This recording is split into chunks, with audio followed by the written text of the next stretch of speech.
met for a year now, if you can believe that. We've actually gotten new members in the course of that time. So I'm just going to introduce them briefly. Some of them are here with us this morning, some are not.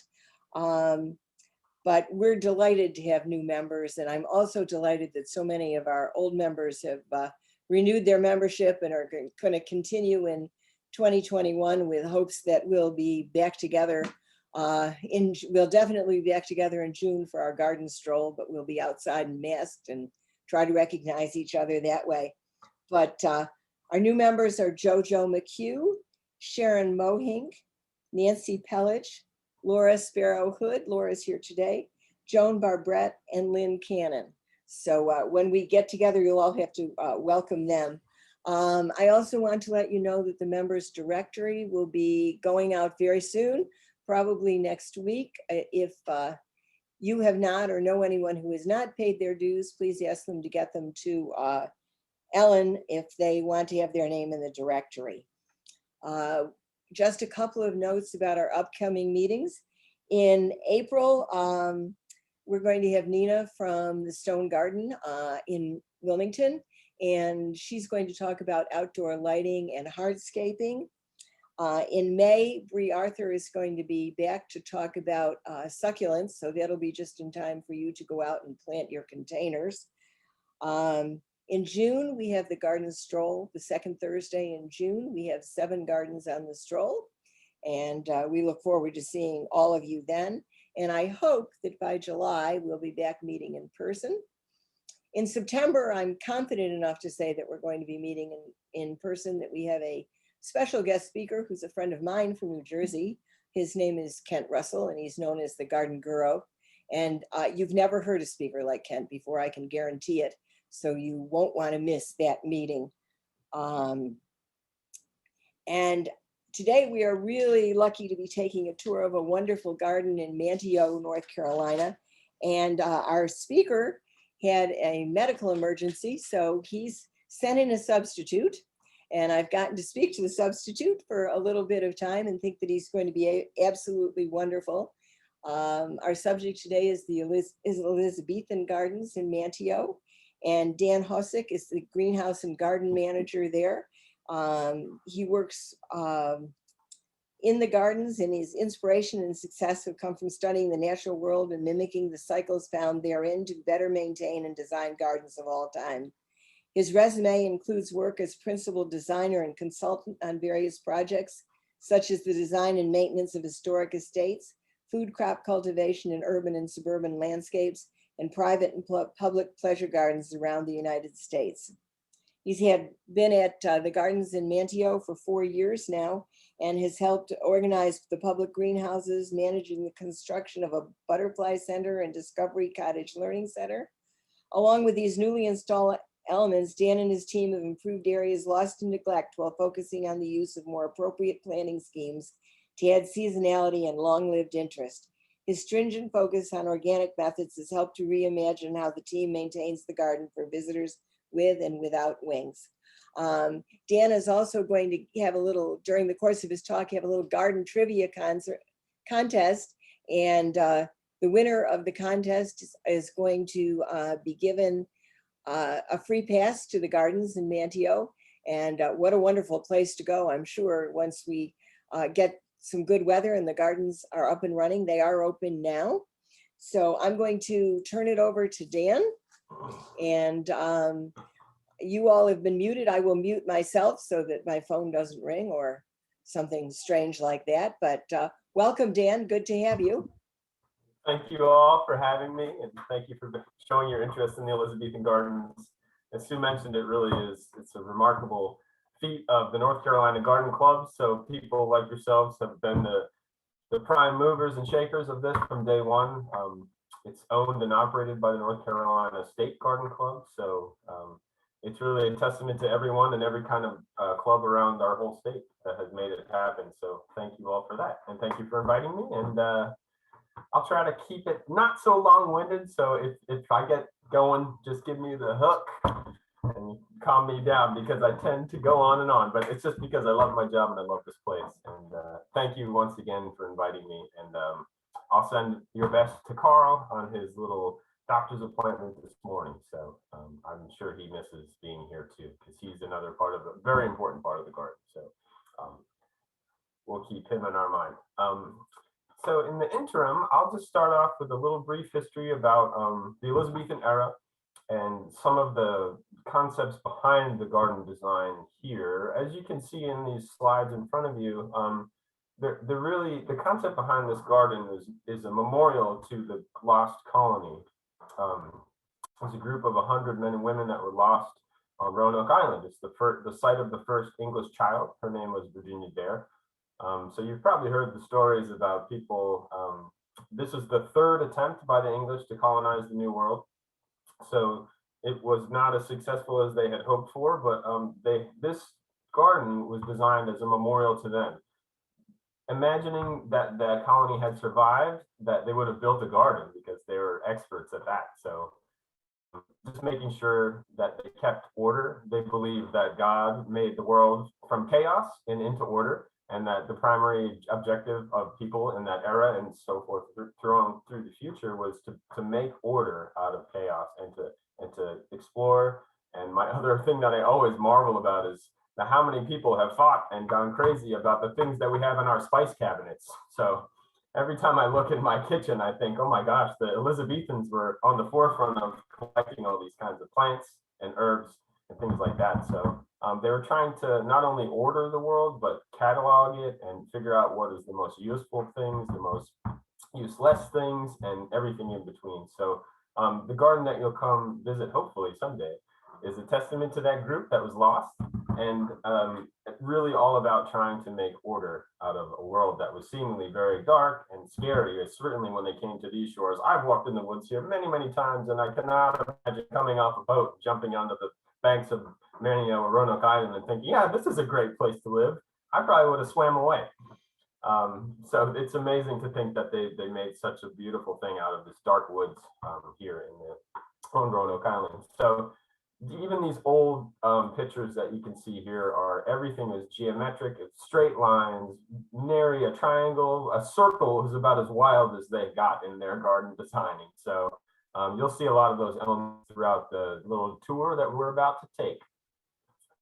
So we'll start through so the original entrance to the garden, which we still use today, it's now a gift shop, and we sell plants there and seeds and some merchandise that reflects upon the garden and the things that we're here to offer. But the original concept would have been for an orangerie or an orangery, taken from the French. So if once we get to the next slide, you'll see the large windows. So again, they were exploring the world. They were trying to find commercial crops and things that they would grow and curiosities in the same world. So this building that you'll see here is not only the entrance, but it initially would have been meant to keep citrus fruits. And they have these massive arched windows where they would have rolled the fruit in and out of into large stoneware containers. And this is just the first thing you see as you walk down the path and you try to enter the garden. So when you do come, this will be the first building that you see.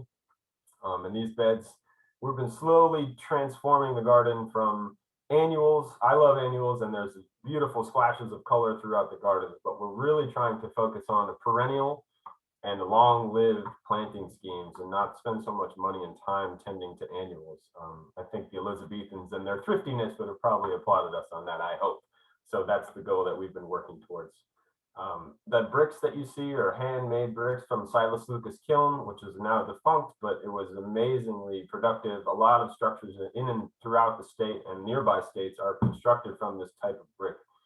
Really fantastic, beautiful, beautiful color. They have this great patina. It grows moss very well. And if any of you know what holly ferns are, they're one of the best things I've ever seen grow a holly fern in my life, because better than soil almost, the holly ferns colonize the brick walkways and the walls and stuff. It's really fantastic. So that's one of the first things that you'll see into the garden. And this is the first year that I worked here. We had done a pretty intricate scheme of planting. These are sun patients. To just have that really big wow factor. And again, you're going to notice the order. Everything is trimmed tightly. Everything is just in its place. It's straight lines, very rigid, very geometric. but that's what the colonists were meant to do, and that's really the design ethos of the Elizabethan era. They were fantastically good at using their straight lines and making this orderly, gorgeous hedgerows and these interwoven pathways. We're currently working on a knot garden, which is another very Elizabethan idea that we're hoping to start to implement this year. So if you do get to the gardens this year, you'll probably see us starting on that, which is really exciting. So the topiaries, straight lines, these large, long hedges, and then you can notice here, that's where they would have kept their citrus trees in those large, tall windows. Those windows are about 10 feet tall, so they could have grown some pretty impressive citrus trees coming in and out of them, but very cool. So then we're moving through, this is the pineapple fountain is what we call it. There's another one, it's a herald of a welcome. When explorers would have come back from faraway places, they would have brought with them the fruits and the commercial things that they would have thought to try to make and wow everyone as they went through. So it's another one that we associated with door knockers and all sorts of welcome too. So they would have taken the pineapple and put it on their front step, or that sometimes they nailed it to their front door to tell everyone, hey, I'm back from faraway places and you're about to see something that you've never seen ever before. So I'm always impressed by that. We've recently redone some of the brickwork, and this fountain is really a shining star in the garden, and I really love to see her. We try to keep her clean and pristine because those colors and the Carrara marble, it's just so amazing to think about how the herald of exploration and the new world for sure. And as we go down, we have a President's Path, which is a nice walk through the woods. But you'd come across a Queen Elizabeth statue, which is the largest in the world of Queen Elizabeth, which is strange to think about because it's in Manteo, North Carolina, and not anywhere across the pond. It was donated by the Belk family, which you're probably familiar with their department stores. And the sculptor themselves was Mr. John Hare. He's fantastically talented. He's done a number of other sculptures throughout North Carolina too. So you're probably familiar with some of his other works, but really fantastic. So Queen Elizabeth was the monarch of from the House of Tudor, and the Tudor rose is something that you'll immediately notice. It's in our logo. It's really a big part of our garden. We use that sigil all the time. So she's offering to everybody who comes to the garden the Tudor rose to come visit her pleasure garden and to take a walk in the woods here. It's pretty remarkable. It's very imposing. And I'll tell you my old man story. When I was first coming down to the Outer Banks, there was a very modest statue, about 1.5 feet tall, maybe 2 feet tall, of a bashful girl. And she was sweet and I loved that little bed, but that was where Queen Elizabeth now resides. So it's pretty amazing to think about. We went from this really demure little girl with a small fountain into this massively imposing image of Queen Elizabeth. It was very, very nice. Something that you could never get the feel for. This picture on the right-hand side does pretty well to justice about the details in the statue, because every stitch and every hem and every little thing that would have been part of that original clothing is indeed in this statue. And when you look at it, it's one of those things that you can't help but want to touch it and feel exactly how that was done. So Mr. Hare is fantastically talented, and when you do come and see her, you'll be as impressed as anyone by how well it's detailed and how exciting it is to see how this big, massive, imposing figure, and really, really impressive. So then we'll start our walk up to what we call the Well Mount. This is another 16th century piece that was from an Italian family estate, and it was given to the Whitney collection. Probably most of you have seen Gone with the Wind. I know I have seen it a number of times. The house that was based on was the Tara was based on, was the Whitney estate, and the Whitneys were dismantling their estate, and they had all this statuary.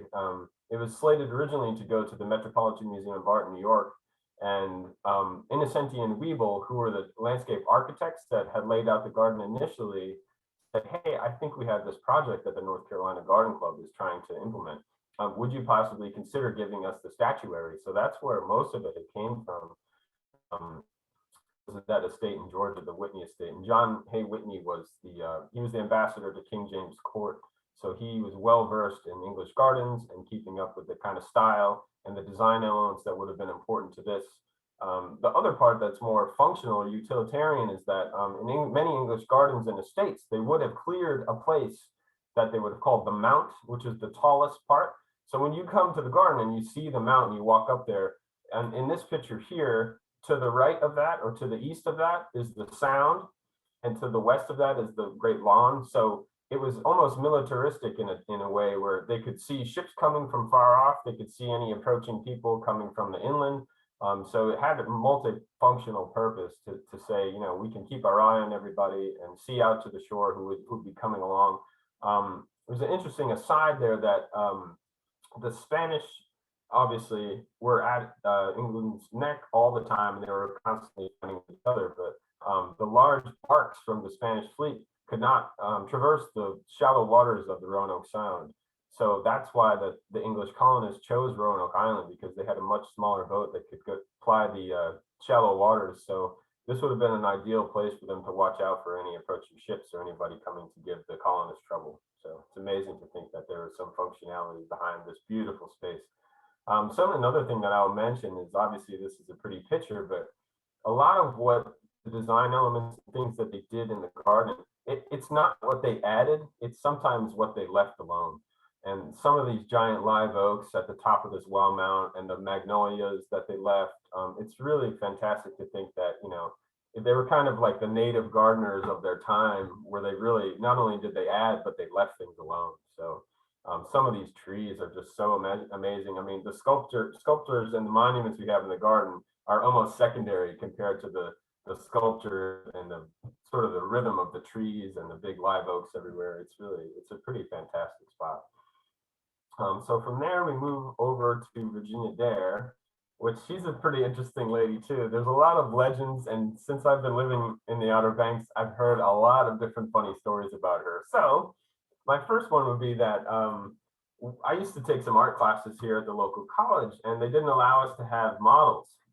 So my art teacher, who was a little out there, managed to get in touch with the man who was running the Elizabethan Gardens at the time, and he said, "Hey, I noticed that there are some statues out there, and they happen to be of nude women.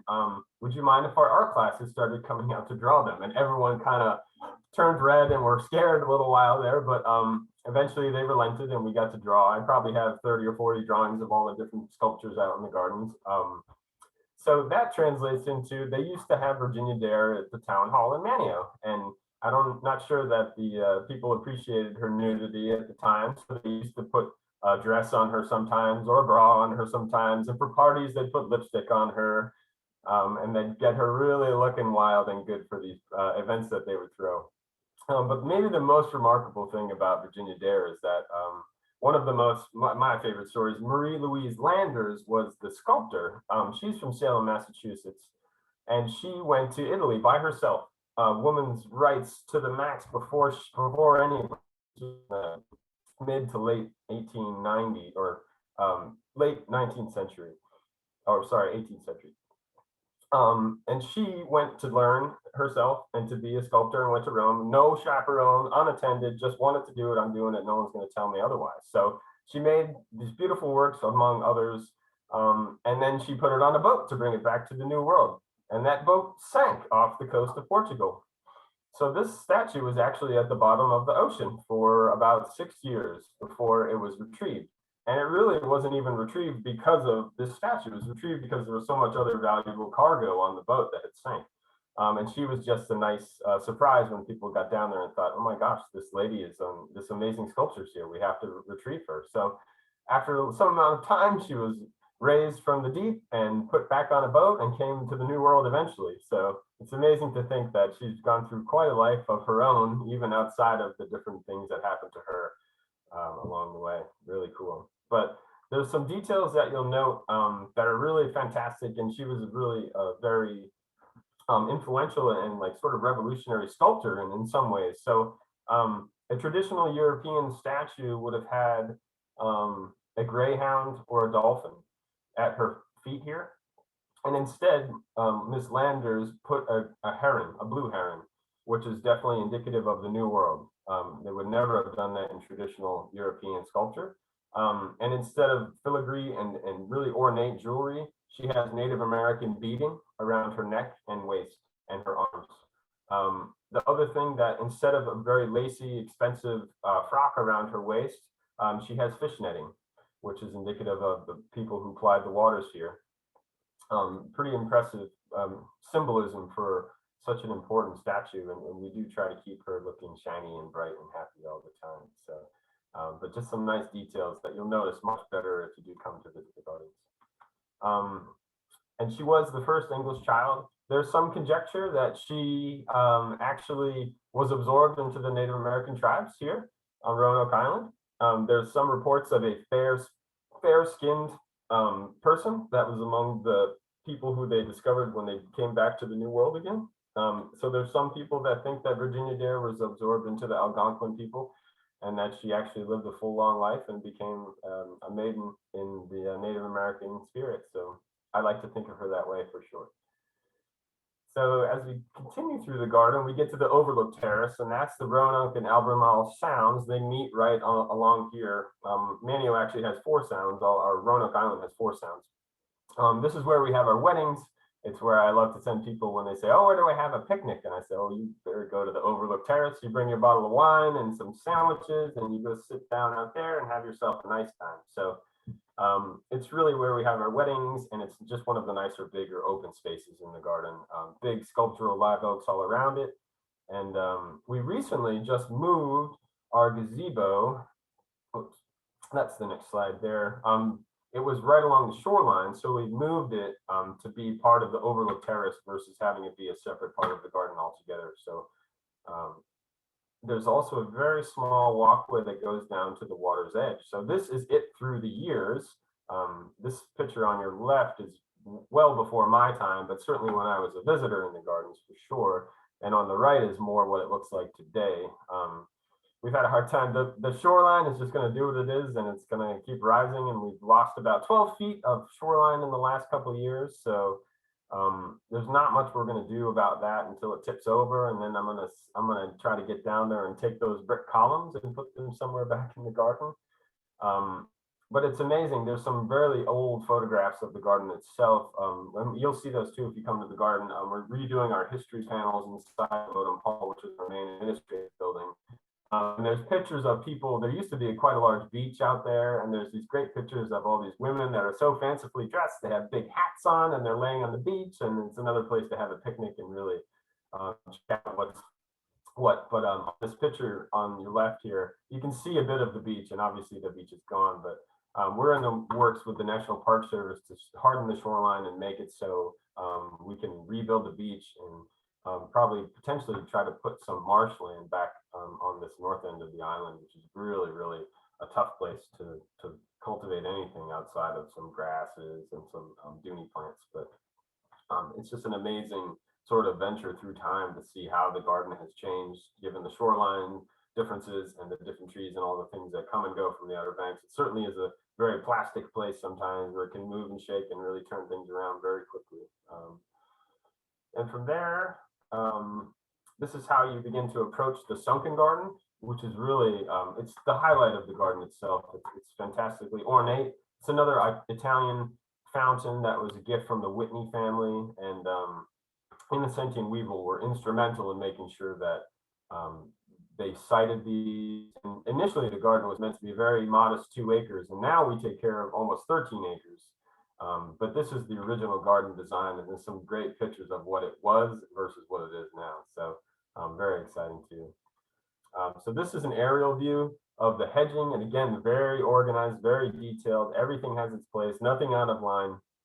This is from last year when we replanted a lot of the beds in there, and we've had to go after a lot of the hedges around there because they were ill kept for a long time. So they're really looking much better than they have. The fountain itself is working. The original design has water jets that shoot up into the main bowl. So last year I was able to get the right equipment. So we put the water back into the bowl of the fountain. And then it looks a lot more like this now, where these jets that are in the basin itself shoot up into this top bowl. So that was the original design when it was at the Whitney estate. So that's what we're trying to recreate as much of the original design as we can, without totally undoing some of the work that people have done over the years. The crepe myrtles down in the garden are really fantastic. They bloom for like 120 days. It's amazing. Once they start flowering, they just pretty much don't stop until the frost nips them. And we pull art them, which is something people call crepe murder. You're probably familiar with that idea. So it's, it's one of those things that hurts my feelings a little bit because I'm sure they're not thrilled by that, but it's more of it's a 16th century concept, because what they would have done is they used it for kindling. They would have kept those branches cut short, so they would have had little sticks to start their fires with. Sometimes they would pull art oaks, they pull art crepe myrtle, they really pull art anything in order to keep that small growth regenerating and to be able to use it for starting their fires. So don't hold it against me when you come visit. But yeah, we're really excited about how this garden is turning out. And you can see in this picture that we've managed to get a lot of the hedges back in shape, and they really are starting to look a lot more orderly than they had. They looked a bit like roller coasters in years past. They were kind of like always dipping and diving and looking a little silly. So it's something that we're pretty proud of. So that's what the garden, this is what the original fountain looked like. And this is in the Elizabethan Gardens. So they had just turf around the garden, around the fountain itself. And that was really it. The limestone stairs and that bird bath is now in a different part of the garden, but it's pretty remarkable to think that, it's come from this into this flattened nothing of a grassy space into those really ornate hedges. And it's the progress here. And as you can see here, this is one of our least important employees. She doesn't work very hard ever, and she really is very demanding about how and what we do all the time. So as long as she's fed 3 times a day, she tends to leave us alone. Her brother lives in the garden too, and he's just about as useless as she is, other than being extra cute. So she'll always come tag along with us whenever we're doing.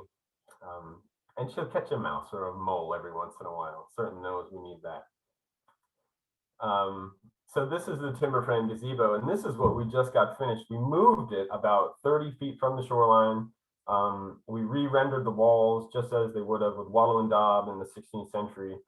And there's only 1 or 2 people in the whole country that do thatching. And that's proper reed thatching that is on the top of that roof there. So Colin McGee is extremely talented, extremely knowledgeable guy. He's coming next week to thatch the roof, because now the whole timber frame building it's all back together. It's stronger than it was. We had to repeg some joists and a little mortise and tenon work, stuff like that.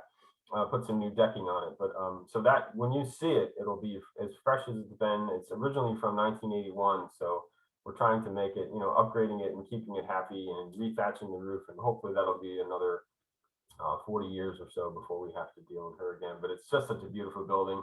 It's hand hewn English oak, all pegged together, reed thatching on the roof. It's really a great example of a building that they would have built in that time. And again, that'll be on the overlook terrace, so people can use it for weddings, or you can sit in some shade and watch and listen to the fountain. So it's pretty exciting.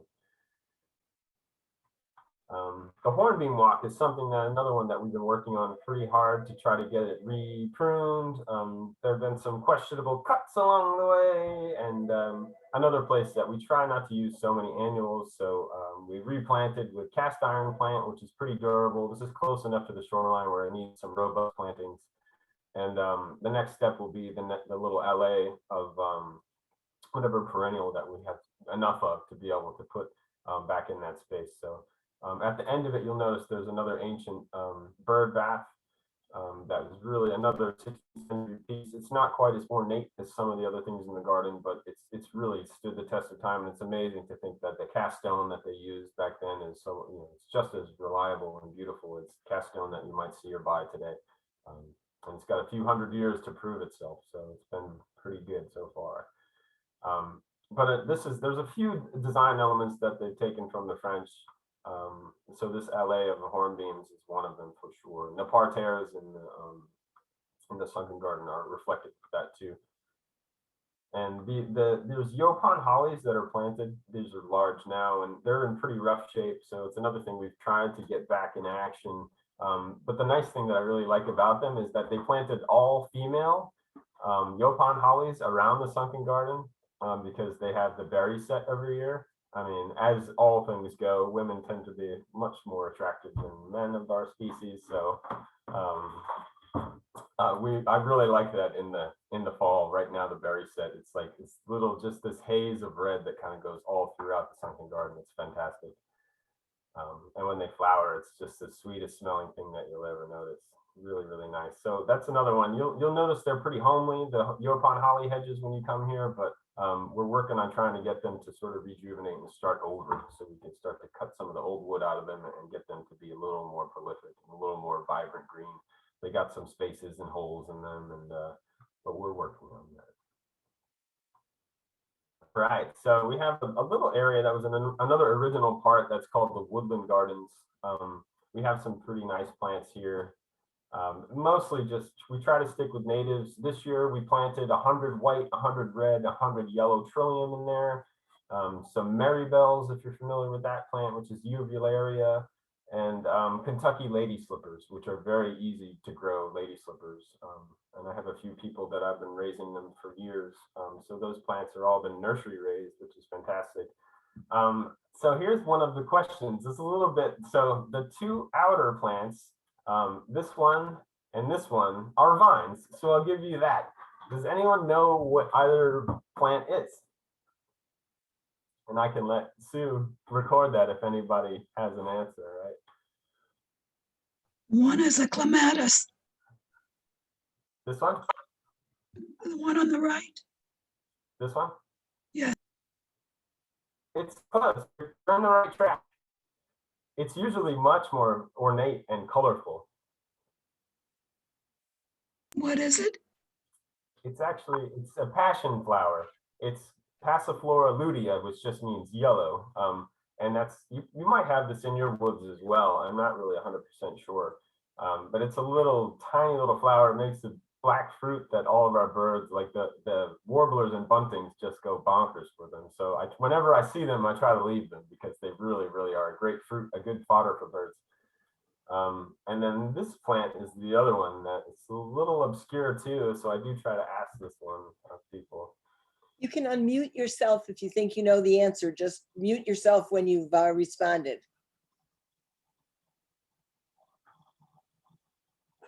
I think You can unmute if you hit the space bar.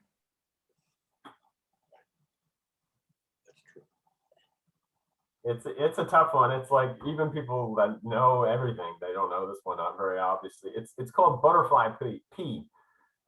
It's a vine. It has this beautiful flower, really prolific, and even the seed pod is beautiful. It's another one that I try to leave in the garden. It's a bit rambly and a bit messy, maybe not the most handsome plant ever, but the fruit is fantastic for our songbirds and for everybody, and the bees and pollinators just love it. So we do try to leave that out in the garden room as well. But we got a few other more chances here. So so that's more or less the passion vines that we normally know, which are very, very impressive. How about this butterfly? Does anyone know who he or she is? Very closely related with this plant, if you know the host plant for her.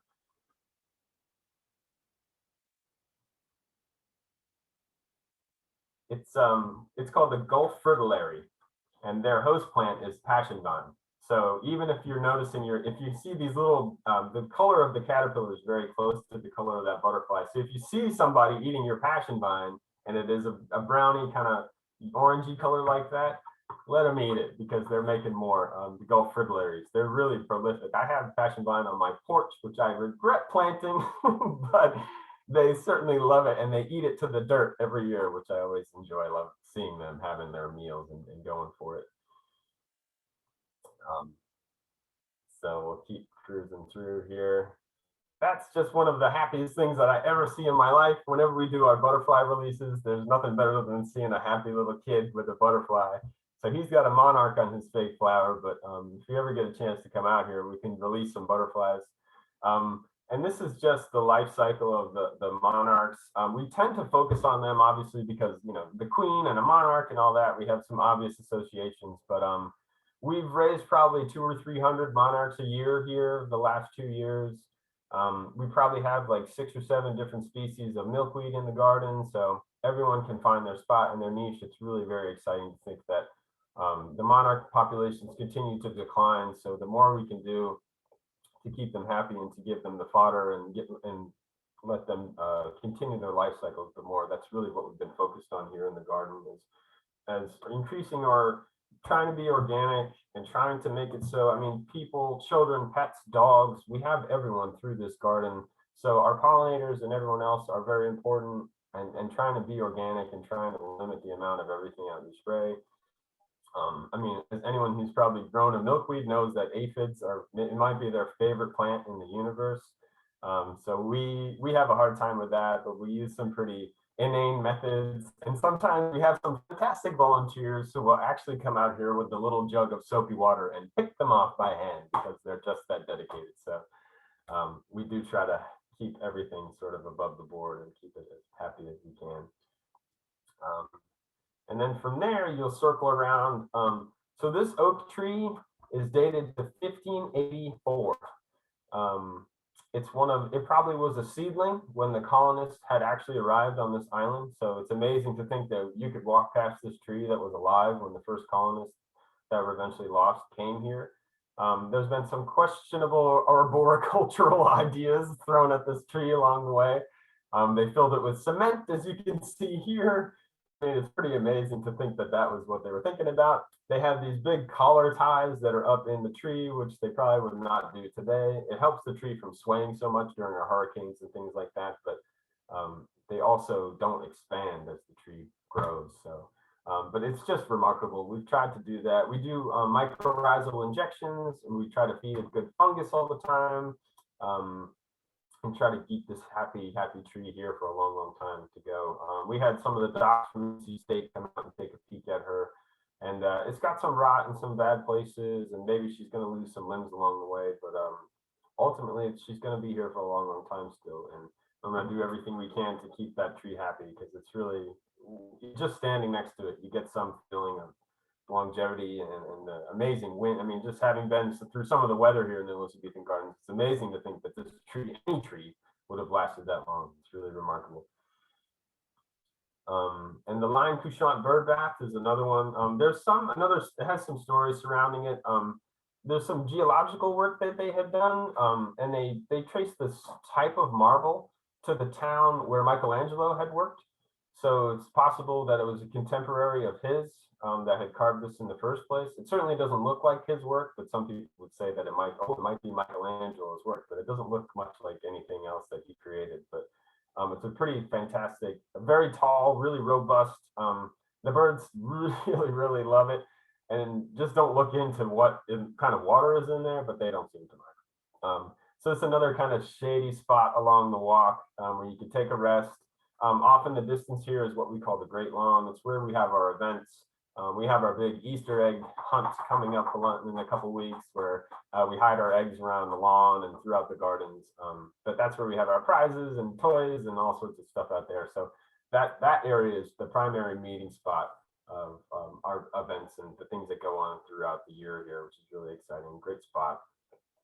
Just a nice place to rest and relax in the garden for sure, and just listen to the birds and the water. It's a fun one.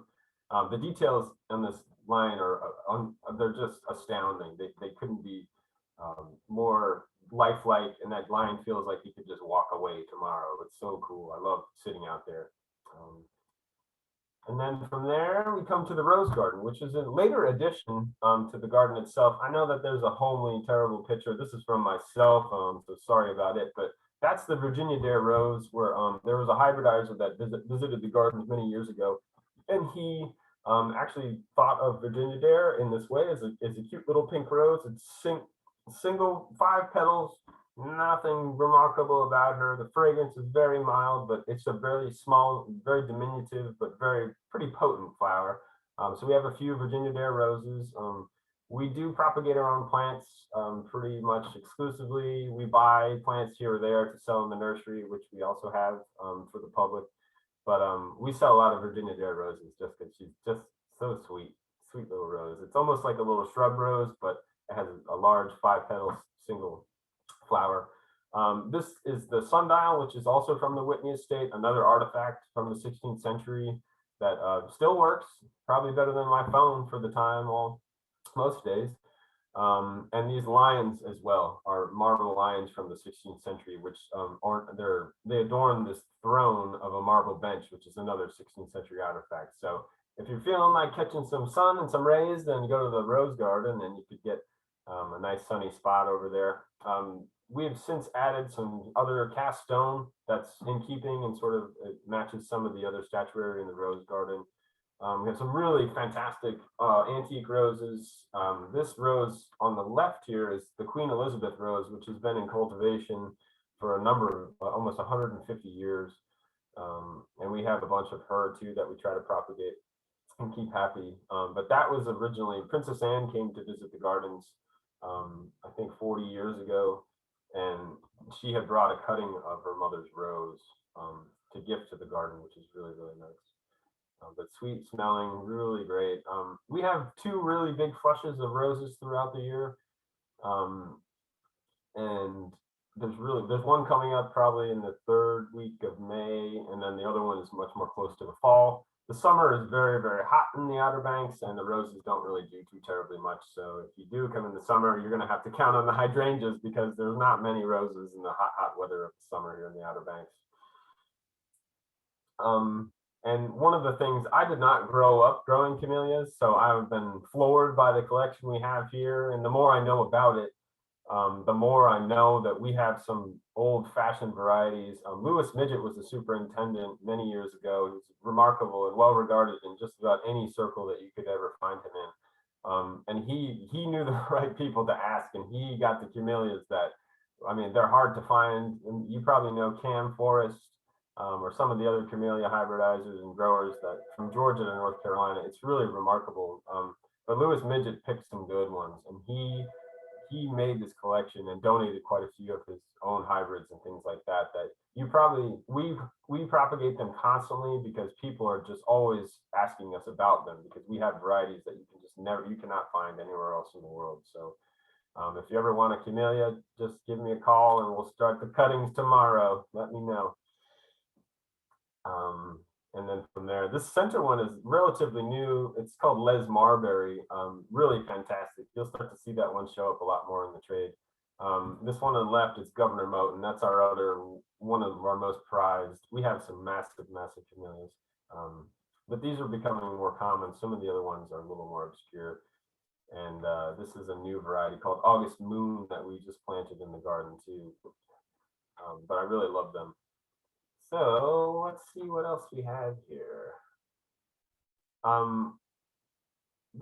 We have a little part of the garden that's called the fragrance path. That would maybe give you a hint on anybody who might know what that one is. It's maybe a bad picture, but if you could smell it from here. Would that be vanilla? Ooh, I mean, it smells like vanilla. It's in, Osmanthus tea olive. you got it. That's the one. All right, cool. And then moving down, this is, many of you probably grow this flower in your garden. It's more or less a fall plant, fairly tall. And it has these long stems and sprays of white flowers on the top. They almost dance in the wind. The smaller versions are actually called, they named it after the sort of dancing effect that they have.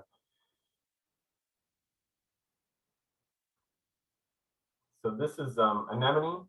It's a windflower, or they also call it, this is Honoré Joubert, which is a French hybrid. Then moving along here, this is a plant that you might see start showing up in our garden. Ours are certainly starting to flower now. The smell is not the sweetest smell, but it does have a fragrance, and that's why you'll notice that there's a fly on that and not a bumblebee or a moth or something like that. But early spring flower, beautiful berry set in the fall. We really love this plant. It does a lot of heavy lifting for us in a bunch of different ways. The genus starts with a V, and there's about 10 billion different species of it that you see along the way. We have a hard time growing this kind of plant because we don't have enough cold hours during the winter very often. Is that a viburnum? The viburnum. It sure is. Yeah, so this is Viburnum tinus. It deals with the low chill hours much better than some of the other viburnums like dentatum or the linden viburnum, things like that. This is really a standout for us. And not only does it have a beautiful spring flower, but it has these metallic blue berries. They look like you couldn't invent them. They look like someone painted them with blue metallic paint. They're unbelievable. So Viburnum tinus is very, very hardy. It just doesn't require the cold that a lot of the other viburnums do require. And then finally, this one might be out of the just too tough anyways. But if I do encourage people to plant it, it's called Thalictrum. It's rue is really what it's in that family. But this is called tall meadow rue or giant meadow rue. It gets to be about 5 or 6 feet tall, and it's just covered in these light pink flowers with the yellow stamens on them. It's fantastic. We use it along the backs of our borders here and there because it gets so big, and the foliage itself looks like a maidenhair fern. So it's just this delicate, really beautiful flower, tough as nails. It doesn't require much of anything. Not a bully either. It doesn't push anybody else around. So if I can make a plug for that plant, I will. And then from there, we have some other ones, and you probably are familiar with this plant, maybe not in its form here, but a good one, a tough one for sure. It's a Fatsia. Yeah, that's right. So this Fatsia is called spider web. It keeps that really deep variegation to it. It's fantastic. I love that plant. We have huge ones here in the garden that just look, I mean, they look prehistoric. The leaves are bigger than my whole chest wide, just fantastic. We have a decent selection of this plant in a few different colors. It's another one that I love the fragrance of. There's really nothing like it. And the other best part about it is it's native. So if you think about the fragrance and those long stamens that are peeking out, just a really lovely plant. Is that native azalea? Yeah, that's right. So that's one of our natives. And then this is another one that I think it was the first time I ever came to the Elizabethan Gardens. I kept thinking to myself, what is that smell? I feel like a banana truck crashed somewhere along the way here. I don't know what that is. So we have this plant. There's probably 6 or 7 of them actually throughout the 10 acres. And when it goes off, the whole garden smells like bananas, if you're familiar with that plant. Is that a wild magnolia? Yeah, it is. So they recently, it used to be called Michelia, but now they reclassified it in the magnolia family. And this is one of like our little sneaky ones that whoever planted them, I thank them every time that we get a downpour because they just peek up everywhere. I don't know if you know this plant either. The rainflower. Yeah. And she's a beauty, and she just constantly surprises us because like I said, I don't know who planted her, but I'm thankful they did because when we get a big downpour, these things will just shoot right up out of the ground. They're so cool, sort of unpredictable, but I love them. Oh boy, I'm really going to put you to the test here. So how about this one? The color will give it away a little bit. You might know them more as little annuals, but the same shaped flower. This one is a fairly tall plant, grows on stream banks.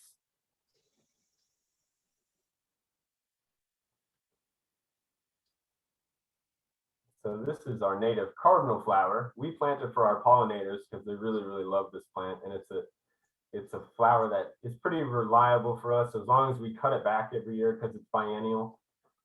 So we try to keep it from making seeds every year, and it's a great plant to propagate because you can propagate the stems of it. So when we root our plants up, we can usually get like 10 or 12 plants off of one stem. How about her? This is another great plant. You're going to notice her showing up. We've been planting these by the dozens in our garden recently because they do so well in our soil and our climate, and they don't require too terribly much.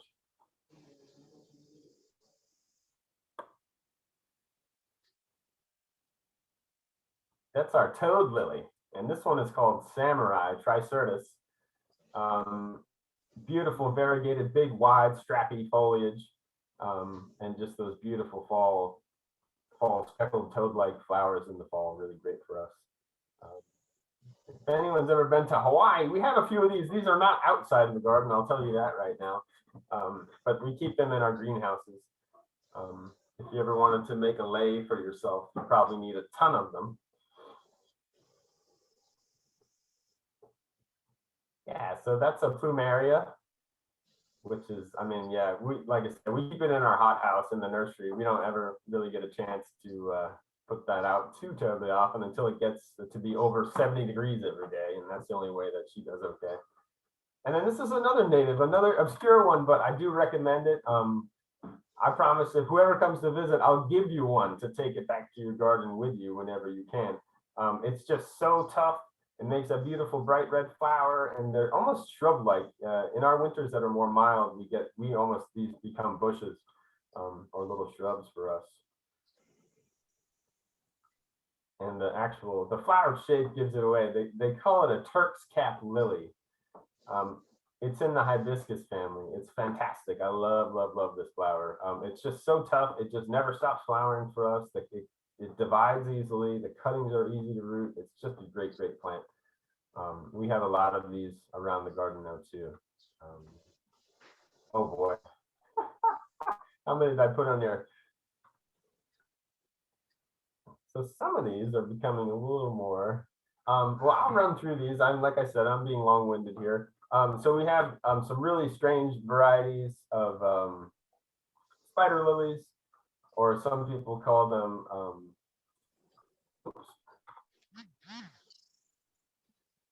I'm blanking on the name. A very fragrant flower. We have Formosa azaleas, pretty much about 60% of the garden pathways have Formosa azaleas, just about any color that you could ever imagine. We do try to keep our tropicals happy. Some years are better than others. We do a lot of different hibiscus. We have a few people that we work with that collect them for us and keep us well stocked with the newest of the new.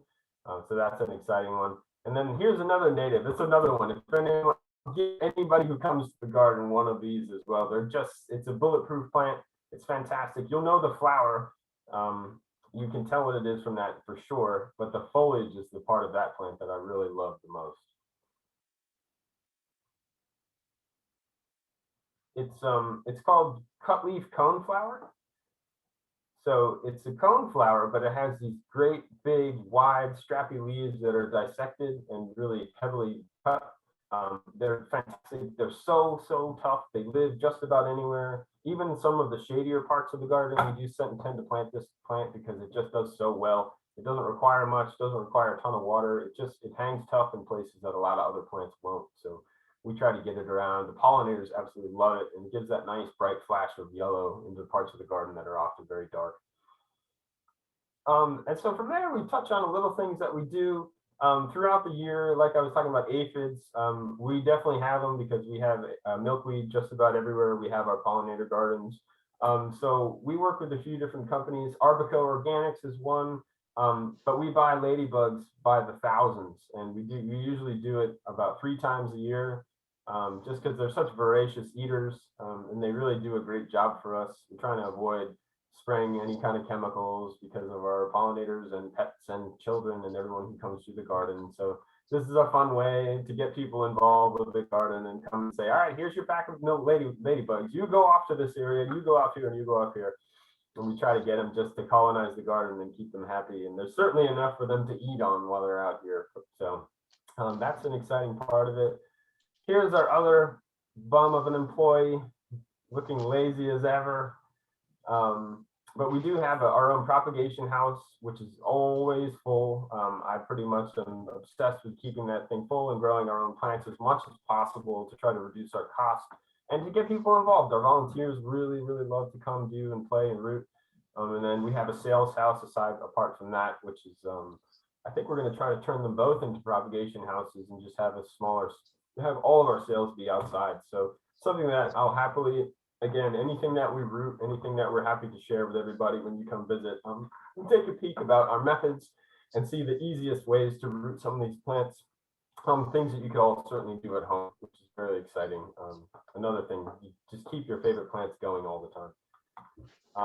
And then on your way out, you would see the Great Gates, which were actually, they were part of the French embassy in Washington, D.C. for quite a few years. And then before that, they were fabricated somewhere in France in the 17th century, so a little after the Elizabethan era. And we had just done a rehabilitation of them too. There's a blacksmith in Wilmington who we got in touch with. So he salvaged as much as the gates as possible. And then he hand forged everything. He did hand collars on everything. It's just the most amazing work. I mean, I always think, gardening is not that big a deal. Anybody can do that, but I don't think anybody could make a gate like that. He's really impressive. So now these gates are, we took what we could that was good, and we added, he added a lot of new metal to them.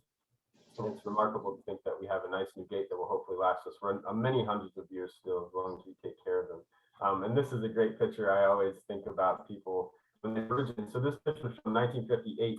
The gardens weren't even open to the public yet, but they were always talking and planning and receiving things. So I just love thinking of the garden in its infancy and people still making decisions and trying to make this place as spectacular as it is today. So myself, along with all of you, are part of this rich tradition of people who actually made this place what it is today. So I'm always thankful to see a little bit of our history. And from there, this was the Garden Club's dedication to the colonists. It's actually part of a famous, I don't know if anyone's ever heard of The Secret. They walked through the dark woods and into history, which is part of the whole riddle of people trying to find, there's a lost buried treasure somewhere in the Elizabethan Gardens, supposedly, which is very neat. But this statue, this plaque was the monument that's dedicated to the people who tried to actually colonize the island and come here in the first place. So I do like to remember them as well, because this entire place wouldn't exist if they didn't try to make a memorial to those brave men and women and souls who came here in the first place. And finally, if you ever do think about it, try to get here in the wintertime. We light the whole gardens up with winter lights, and we make quite a spectacle out of the place out here. I usually try to convince people to do two things. Come once during the day, because the camellias are all flowering all winter long, and you really can't beat a flower. And then come once at night and check out the lights and the whole big spectacle of everything. Toast some marshmallows, have a hot cocoa, just really go for it. So I did want to thank you all for letting me fill in for Carl and for withstanding my yammering here. And I promised I would give you the $50 tour when you come to the gardens, and I'll share the plants that I've mentioned before with you. And I really look forward to seeing you here soon if you can get out this way. And we'd always have you welcome. And if anyone ever wants to get in touch with me, feel free to let me know you're coming, and we can do all the appropriate good things to get you happy and get you through the gardens. Thank you, Dan. That was wonderful. I have a question, but we have one question in the question sections wanting to know what zone the garden is. Yeah, so that varies year to year. This past year, we were probably 8A, 8B, something like that. But really, so last winter, we barely had a winter at all. Do you know the plant Persian shield? Yes, yep, Strobilanthes. Yeah, Strobilanthes, that's right. So we had that, it was a perennial. I mean, it barely even died back to the ground for us. So that's a zone 9, 10 plant. So last winter, we were probably zone 9 or 10. And especially the walled garden, the rose garden that I had shown you earlier. The concept behind that is that the brickwork is lattice work, so it lets air through in the summer, but it holds the heat in the winter. So I planted Cape honeysuckle and Strobilanthes, and trying to think of what else was in there. Some coleus actually was the other thing that they all came back, not just from the roots, but from their stems. So parts of the garden have these little microclimates, but I think overall last year we were probably in zone 9 at least, and this year we're more like 8, so almost a whole zone colder just because of rain and wind and some other things. Can you tell the members when the gardens are open? Yeah, so we only close for the month of February. The rest of the year we're open. We really only close for like 5 holidays a year, even too. It's Christmas Eve, Christmas, New Year's Day, and the 4th of July and one other day. And that's it. We're open for the whole rest of the year. So 11 months out of the year, usually 9 to 5. Sometimes in the shorter days of the winter, we close at 4 o'clock, but usually no earlier than 9. And we're really pretty, we try to be pretty rugged about our days and just being open unless there's something really crazy. When the winds kick up over 25 miles an hour, we tend to close the garden just because we have so many old oak trees that tend to shed their branches here and there. And we don't want them shedding them on anyone's head. So that's really one of the only limitations that we have about being open to close. And it's just the month of February. But if any of you happen to be down in February, again, just let me know if you happen to be around. We'll certainly let you in the gardens. We do it for people like we had a lady who was, oh, my husband loves, we're coming there for Valentine's Day. Can you let us in the gardens? And then we say, oh, sure, come on through, you know, pick up a chainsaw, pull weeds if you want to, come on. But yeah, so we're open all year round. Certainly the spring is the big azalea push. The summer is our hydrangeas. And then from the fall through the winter is the camellias, with obviously there's some interplantings in between. And we're really trying to push the boundaries of zone hardiness and seasonality, because we're in this great confluence of places that we can pull from a lot of northern plants and we can pull from some southern plants. So to try to make it so we have our 3 big seasons, obviously, but we want to try to add in these little snippets of things like, this year, we're going to have this big ephemeral display because we did all of our trilliums and lady slippers and marybells and things like that. So hopefully, as I've been working and the staff is working and everyone working together, we're trying to make it so there's always something else that's worth seeing in the gardens pretty much all the time. So when anyone else have a question, unmute yourself and ask away. Yeah, could I ask, Daniel, what type of boxwood do you use, and do you have problems with box blight? Yeah, we had in the past. So at some point, I mean, it's another one. I couldn't applaud the people who originally designed the garden because they knew that, I think they were at the early stages of having boxwood blight be a problem. So we use wintergreen, which is one of the least susceptible. And it really, not only is it stand out to the blight, but it has that really beautifully rounded leaf, which I really like. Even when you shear them really tightly, that the new foliage tends to be that beautiful round leaf. They bounce back, they backbud a little better than some other boxwoods that I know of. So if we make like there had been, like I was saying, there had been some bad cuts on some of those hedgings in years past. So as we've gone back through, we've gone back deep into the shrubs to try to remove bigger branches, and they've actually backbudded pretty successfully. So I'd say that that's a real benefit of that plant, and we have ultimately we have no problems with boxwood blight. Here or there, we'll get a little patch, but the plant does not suffer, other than usually it's very topical and very like directed in one or two stems. We cut them out. We use some fungicide here and there because the crepe myrtles are like powdery mildew magnets, but we try to err on the side of caution, or we spray early in the season when it's just starting to get going. So. But yeah, wintergreen, I would suggest that to everyone.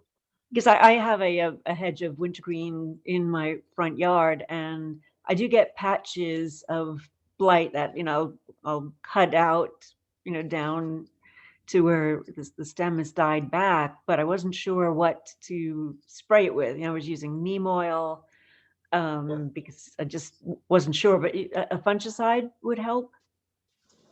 Yeah, that's ultimately what it's going to take. I like neem oil. That's like one of our #1 go-tos for like just broad spectrum, just for everything. But then copper sulfate is the one that's it's hard on soil microorganisms, but it's not as noxious for people. And, you know, after it rains, it's basically gone down into the soil. So the only reason I don't like copper is because it's toxic for all of our fungus and mycorrhiza, stuff like that. But we do spray the crepe myrtles in the early spring because they get powdery mildew every year. So just as the leaves emerge, when they're still full of water and we get a shady day, that's what we go after them. But I like neem too. I would prefer that over just about anything.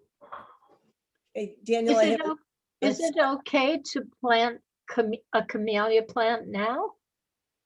Yeah, absolutely. tough, and they take pretty well. The only difference for us is that we have, like, they have the huge taproot, obviously. So just getting them situated in a cooler season is great. And that just allows them to get those little fine fuzzy roots going out, and then to develop that big long taproot that's going to go way, way down into the ground. But you're probably right on the edge of, I mean, really, we have this little festival here that I started that's called the Flower Moon Festival. So that's the last full moon in May. And that's really where you should be done with any heavy duty planting, anything really at all. You should be well done before that festival sort of kicks off. That's what I always try to do. But in the cooler months, fall and all throughout the winter is a great, great time. We're probably just approaching time to stop planting shrubs. But you got some weeks ahead of you still, as long as it doesn't get too hot and we have actual spring instead of just going from winter to summer. Okay. We have any other questions? I just so that you know, our star question answers were Susan Rosenberg and Vicki Givens. So they'll be getting passes to go to the gardens in Manteo. And that's great. That's really exciting. I'll send Dan my contact information so he can mail the passes to me. And I promise I won't steal anybody's. I'll pass them out like a good person. Daniel, thanks so much. It was awesome. The gardens are spectacular, and it would be anybody going on a trip to the Outer Banks or making the gardens a destination, I think would be wonderful. Well, we look forward to having you here, that's for sure. Thank you all again. I really am always thrilled to be any part of it at all.